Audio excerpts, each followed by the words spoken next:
Thank you for joining the Standard BioTools and Treeline Biosciences merger announcement conference call. I would now like to turn the call over to John Graziano, Standard BioTools Vice President of Investor Relations. Please go ahead. Thank you, operator. Joining me on today's call is Michael Egholm, Standard BioTools President and CEO, and Josh Belenker, CEO and co-founder of Treeline. Before we begin, I would like to remind everyone that certain statements made on this call may be considered forward-looking statements as defined under the Private Securities Litigation Reform Act of 1995. These forward-looking statements involve a number of assumptions, risks, and uncertainties that could cause actual results to differ materially from those expressed or implied by such statements. These risk factors are discussed in detail in our press release and investor presentation and other filings that we make in the Securities and Exchange Commission. We undertake no obligation to update or revise any forward-looking statements, whether as a result of new information, future events, or otherwise, except to the extent required by law. With this, I will turn it over to Michael. Thank you, John. I first want to walk through the process conducted by the management team and the Standard BioTools Board of Directors that led to this transaction, and why we believe this is the best path forward to maximize value for Standard BioTools shareholders. We'll then review the terms of the transaction, and Josh Belenker, Treeline's co-founder and CEO, will provide an overview of Treeline, the company's differentiated approach to drug development, its clinical stage pipeline, and the value creation opportunity ahead. Standard BioTools was founded with a thesis that thoughtful capital allocation combined with disciplined execution and a lean operating model can unlock shareholder value by accelerating breakthroughs in human health. Since inception, we have remained focused on those core principles, acquiring a portfolio of innovative tools that uncover unique insights and help accelerate drug discovery while improving our profitability profile. We're also taking a capital markets approach to our portfolio, for example, divesting SomaLogic to Illumina to unlock value and strengthen our balance sheet. When we completed the transaction with Illumina earlier this year, we embarked on an exhaustive review of strategic opportunities, evaluating assets of various sizes and profiles, ranging from smaller bolt-on acquisition to more transformative transactions and everything in between. And we did not limit ourselves to just life science tools, but rather focus on a broad range of opportunities to maximize shareholder returns through a disciplined framework to identify attractive assets at the right valuation where we could create value. Out of this process, we came to the conclusion that deploying our capital in a merger with Treeline is the best path forward to maximize value for our shareholders. Treeline has assembled an exceptional team of proven drug developers and built a compelling portfolio of precision medicine spanning multiple therapeutic areas and modalities with the potential to address significant areas of unmet need. We believe the combination of financial strength, a pipeline with near and long-term catalysts, and the successful track record of this management team provides our shareholders with current opportunity for value creation that exceeds what we believe we could achieve on basis. Let me walk you through the key terms of this transaction. This is an all-stock transaction whereby current Standard BioTools shareholders are expected to own approximately 16%, and current Treeline shareholders are expected to own approximately 84% of the combined company. The new company will operate as Treeline, and the current Treeline team will run the business with Josh and Jeff's continued leadership. Given our ownership position in the new company, 2 Standard BioTools directors will join the combined board.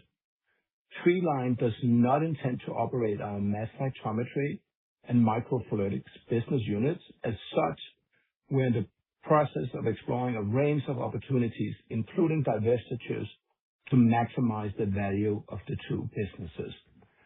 Our mass cytometry and microfluidics businesses are differentiated technologies that allow our customers to uncover unique insights into human health. We believe pursuing independent options for each business is the most effective path forward for our people, the technology, and our customers. Any incremental net proceeds received after the Treeline merger from our legacy assets, including the mass cytometry and microfluidics businesses, and up to $50 million in earn-out payments and royalties related to our completed SomaLogic transaction with Illumina, will be returned to pre-merger Standard BioTools stockholders through a contingent value right to be settled in shares of the company. The Standard BioTools Board of Directors and a special committee of the Standard BioTools Board of Directors has approved this transaction. Finally, we have signed voting agreements with certain of our shareholders and expect to complete the transaction in the second half of 2026 once we have received all of the required approvals. And with that, let me turn the call over to Josh to share more about Treeline. Josh? Good morning, everyone. I want to begin by taking a moment to thank Michael, the management team, and the board of directors of Standard BioTools for their support and belief in our team and our pipeline. I look forward to working for all of our collective shareholders and leading the combined company towards many exciting near and long-term goals. Our merger with Standard BioTools strengthens an already strong balance sheet as we enter 2027 and 28. We believe these will be transformative years for Treeline, as you will hear in a moment when I talk about the pipeline. We expect pro forma combined cash at close to exceed $900 million, which will support interim data readouts for our clinical stage programs, as well as support several exciting new clinical trial starts. Let me start with some backstory. I'm a trained oncologist and have dedicated my career to bringing new medicines from scientific concept to FDA approval. In the past, I worked as an FDA reviewer and a venture capital investor. For the last 13 years, I've been a biotech founder and operating CEO. Before Treeline, I founded and led Loxo Oncology as CEO, guiding the company from inception to its sale to Eli Lilly in 2019. After the sale, I served briefly at Lilly as head of a newly formed oncology unit before starting Treeline. The thing I'm most proud of from that time is that all 3 Loxo programs became FDA-approved medicines. 5 years ago, Jeff Engelman and I co-founded Treeline with the goal of creating an enduring biopharma company that could credibly and repeatedly discover drugs against high-value molecular targets in oncology and other serious diseases. Jeff was on the founding scientific advisory board of Loxo. He worked at NIBR Novartis running oncology R&D. Jeff's ability to identify new drug opportunities, recruit a superlative team, design experiments, and adapt to new data are just some of his unique talents. When we first launched Treeline, we asked investors for a long cash runway that wasn't contingent on interim milestones so that we could build a deep pipeline from scratch. We pitched a company discovery model built around multiple teams of internal domain experts who had a track record of delivering clinical candidates. We believe then, and even more so now, that drugging difficult targets requires hand-built solutions. Today, Treeline has sub-teams with proven expertise in small molecule inhibitors, protein degraders, and targeted therapy ADCs. This menu of technologies allows us to consider a wide berth of molecular targets. More about that later. Our platform story is repeatability. We want to be known as a company that picks good targets, nominates great development candidates, and makes thoughtful development decisions. We want to be a company that proves it can do those things over and over. We use some very cutting-edge methods in the lab and in silico to get things done, but we don't speak about them loudly. We want to be defined by our clinical data, not our enabling tools. In just 5 years, we have generated an exciting pipeline of 10-plus homegrown programs. I'll talk through some of them now, and I encourage you to reference the accompanying slide deck for additional details. The first program I'll talk about is TLN-121, an oral protein degrader targeting BCL6 BCL6 is a lineage transcription factor that has long been a target of interest in lymphoma. Published data show that traditional inhibitors targeting BCL6 do not sufficiently suppress the target to cause tumor regression. Our team used the degrader approach and put forward a chemical series that had an unusual combination of potency, selectivity, and oral pharmacology. TLN-121 was designed to minimize the degradation of off-target proteins, which we believed should lead to improved tolerability in patients. Given the many active available therapy classes for lymphoma, combinability was an important design feature for 121. Combination regimens that include chemotherapy, CD19 and CD20 targeted therapies, CAR T, and other drug classes will likely be important to maximizing the potential of 121 or any new anti-lymphoma agent. We are currently enrolling a phase 1 trial for TLN-121 in patients with B-cell and T-cell lymphoma. 121 has shown compelling single-agent activity and a favorable safety profile in heavily pretreated patients. In our first 19 efficacy evaluable patients, we have seen tumor regressions at all doses and across diffuse large B-cell lymphoma, follicular lymphoma, and T follicular helper cell subsets of peripheral T-cell lymphoma. The overall response rate is 84%, and the complete response rate is 32%, as measured by the Lugano criteria.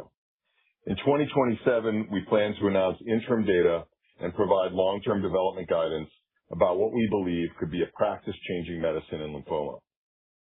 I'll turn now to TLN-254, an oral EZH2 inhibitor, which is also in development for lymphoma. EZH2 is a master regulator of cell proliferation, apoptosis, and senescence. We licensed ex-China rights to 254 from Jiangsu Hengrui Pharmaceuticals, which markets the agent in China in relapsed refractory peripheral T-cell lymphoma. We licensed 254 because we were intrigued by its combination potential with TLN-121, especially in diffuse large B-cell lymphoma. We have been evaluating the pharmacokinetics of 254 in a Western population by studying it as a monotherapy in a dose-randomized phase 1 trial in peripheral and cutaneous T-cell lymphoma. Across both doses, in 21 efficacy evaluable peripheral T-cell lymphoma patients, we've observed an overall response rate of 62% with a complete response rate of 33%, as measured by the Lugano criteria. These data are substantially similar to those reported by Hengrui. On June 2nd, the FDA placed a partial clinical hold on the TLN-254 monotherapy phase 1 study and the TLN-254 combination cohorts within the TLN-121 phase 1 study due to concerns regarding the potential for secondary malignancies. This FDA action follows Ipsen's voluntary withdrawal of its EZH2 inhibitor, Tazverik, in response to an imbalance of secondary malignancies observed in its confirmatory phase 3 trial in follicular lymphoma. Enrollment in the TLN-254 monotherapy study and the combination cohorts of the TLN-121 study have been paused. Patients currently deriving clinical benefit from 254 may continue treatment, and investigators are in the process of reconsenting them and explaining the reason for the partial clinical hold. We are deeply committed to patient safety and are working with the agency to address the partial hold. We continue to believe, as do many of our investigators, that 254 may warrant further evaluation in combination with TLN-121 in aggressive lymphomas, where unmet medical need remains high. Our third clinical program is TLN-372, an oral KRAS inhibitor. I trust most people listening to this are familiar with the KRAS landscape and some of the recent news out of ASCO. You may be asking yourself how Treeline fits into a world of pan-RAS inhibitors, mutant selective inhibitors, and even other pan-KRAS inhibitors. We ultimately expect to answer such questions with interim clinical response and safety data in 2027. But for now, we will outline some of the concepts that motivated us to design 372 from scratch and how its results may not correlate with those other pan-KRAS inhibitors. We expect 372 to differentiate in the clinic based on its ability to achieve therapeutic free drug exposures throughout the dosing period and to avoid HRAS and NRAS-mediated toxicities. This profile should allow for the deep target inhibition required for single-agent responses, as well as for dose-intense combinability with cytotoxics, immunotherapies, anti-EGFR antibodies, and other drug classes. We believe strongly, because of the biology of RAS-mutated cancer, that dose-intense combination regimens are the future of the field, especially in earlier lines of therapy. We are enrolling a phase 1 dose escalation trial for TLN-372 in patients with KRAS mutant or KRAS wild-type amplified solid tumors. Currently in our 4th dose level, we are solidly on thesis, with PK observed to date in patients consistent with preclinical modeling. We believe 372 has the potential to avoid the drug exposure limitations that have been common in the KRAS inhibitor field. We are optimistic that we will be able to reach our pharmacokinetic objectives and that selectivity against HRAS and NRAS will avoid some of the toxicities that have limited dose intensity for other programs. I'll turn now to a 4th program, TLN-499, which is expected to enter the clinic this year. 499 is an oral protein degrader that selectively targets BCL-XL. Certain cancer cells rely on BCL-XL alongside other pro-survival proteins to prevent apoptosis. Extensive literature suggests that antagonizing BCL-XL could meaningfully potentiate other drug classes, such as chemotherapeutics and targeted therapies, including EGFR, KRAS, BRAF, MEK, and BCL2 inhibitors. To figure out which, if any, of these combination pairs had the potential for the best clinical results, we relied on data from over 200 patient-derived xenograft models to prioritize our development plans. Another thing we had to figure out for this program was how to manage platelet toxicity, since BCL-XL is an essential mediator of platelet survival.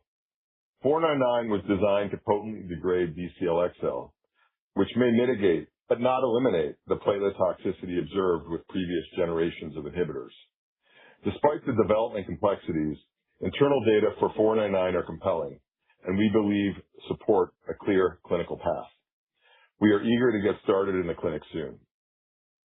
To review, our first 3 homegrown clinical programs, 121, 372, and 499, are a degrader, an inhibitor, and a degrader respectively. All 3 targets, BCL6, KRAS, and BCL-XL, are oncology targets. The next 3 expected clinical entries involve some Treeline themes that I haven't mentioned yet. One is our interest in therapeutic areas outside of oncology. Another is the platform build we undertook to be able to address previously unliganded pockets and proteins. And a third is our excitement around targeted therapy ADCs.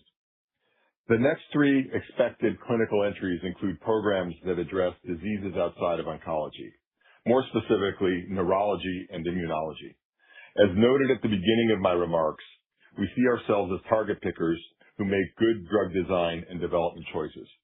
Many of our team members have worked in other therapeutic areas, and we often consider new program concepts that we think can work, make a difference for patients, and play to the strengths of our team. A previously unliganded target refers to a protein domain for which there is nothing in the public sphere, be it the peer-reviewed literature or the patent literature, showing that a small molecule can bind to it. Put another way, it is a target that has no known starting points for a medicinal chemist.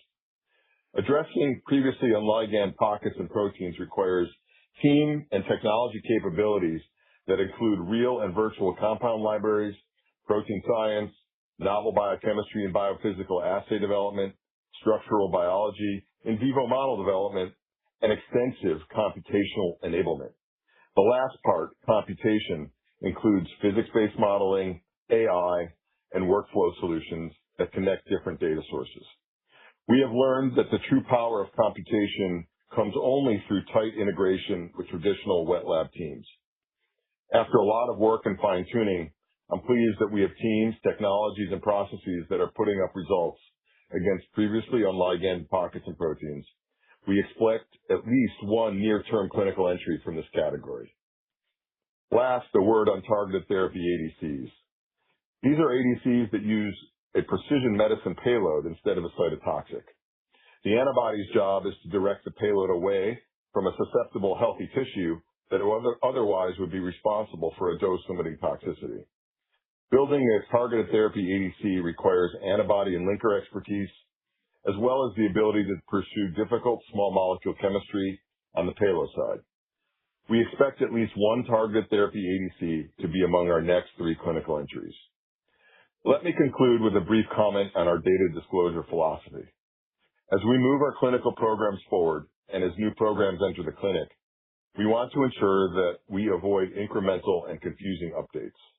Right now, we are guiding to clinical entry of 499 in 2026, interim data readouts for 121 and 372 in 2027, and 3 additional clinical entries in 2027 and 28. In the first quarter of 2027, we will provide additional program-level guidance. I want to close with a message of gratitude.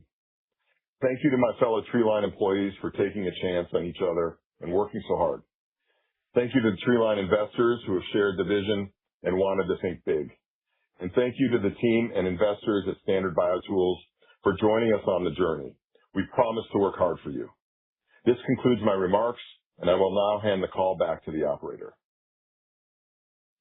This concludes our call. Thank you.